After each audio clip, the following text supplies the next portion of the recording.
We are mere days away from the conclusion of one of the most tumultuous elections in US history, and we know not only are the social media companies preparing for the day, but also foreign interference has become a recurring issue.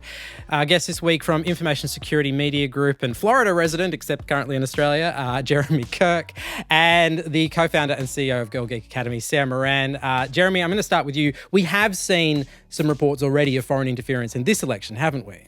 So last week, the U.S. government said that Iran and Russia were kind of probing election systems and probing local governments' computer systems. And also the U.S. government pinned on Iran several thousand emails that were sent out to registered Democratic voters in states like Florida and others. And so these emails basically said, vote for Trump or else. It was very threatening and menacing. Some of the emails actually had the names and addresses of the people that they were sent to. So there was also a video included in some of the messages that showed someone using voter registration from several states to fill out fraudulent federal ballots that could be mailed in. The big question was, where did the Iranians or this Iranian-backed group get this voter registration information?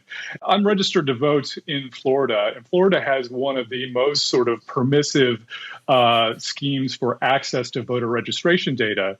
So, for example, you can find, for Florida voters online, you can find their full names, their addresses, their birth dates, their phone numbers, and their email addresses. And also it signifies the party affiliation that a voter has. So it's clear that this group gathered that information and then sent out these emails. You know, voter registration information is available for transparency reasons. But I think in the U.S., a lot of these access laws were probably designed before the dawn of the commercial internet and schemes like identity theft, when this information could be abused. And it contrasts sharply with how Australia does it as well. So the Australian Electoral Commission will allow you to go in and inspect the voter registration roll, but you can't make any copies of it. You can't take any photographs, and it only contains your name and your address.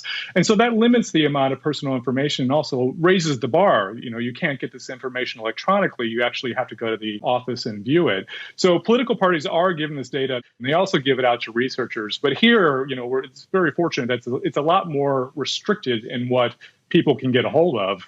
This is peak Florida. They are very open and transparent. And one of the ways that we see that is, you know how you always hear those curly stories from Florida, like Florida man rides a crocodile to school. The Florida man of elections. And everyone thinks like, oh, okay, so there must be a lot of stuff that goes down in Florida. But actually, it's about the Florida culture of making sure that all of this stuff is published and available. So when news outlets go for the quirky stories, they know that Florida is going to have published every single one. And so it really is on brand for Florida to have this level of transparency, which I find really fascinating. It feeds into the whole misinformation thing, too, because what Iran was trying to do was kind of create doubt in the electoral process. And, you know, you don't even have to look outside of the U.S. to actually see this. The former governor of Arkansas, who's Mike Huckabee, whose daughter Sarah was President Trump's spokeswoman for some time, tweeted the other day that he went to vote in person, and then he came home and said he filled out a bunch of federal ballots for his parents and his deceased grandparents. And so there you have somebody who's, you know, somewhat prominent in the Republican Party casting doubt on democratic processes. So it just really doesn't help. The big social media companies, your Facebooks, are preparing for election day. We were expecting it to be tumultuous. We're expecting misinformation. What are the sorts of things they actually have planned? The way that the social media companies are approaching this is that they need to tweak some of the algorithms and deploy a set of tools that they've used in other countries like Sri Lanka and Myanmar. They've expected that their elections may also be in a similar situation to the US. So it's kind of like a suite of tools that they're deploying at once. And it really will change what Americans will actually experience as content on the platform. Now, this is being criticised from both sides of government that, you know, this is really going to change the way that people engage with the election.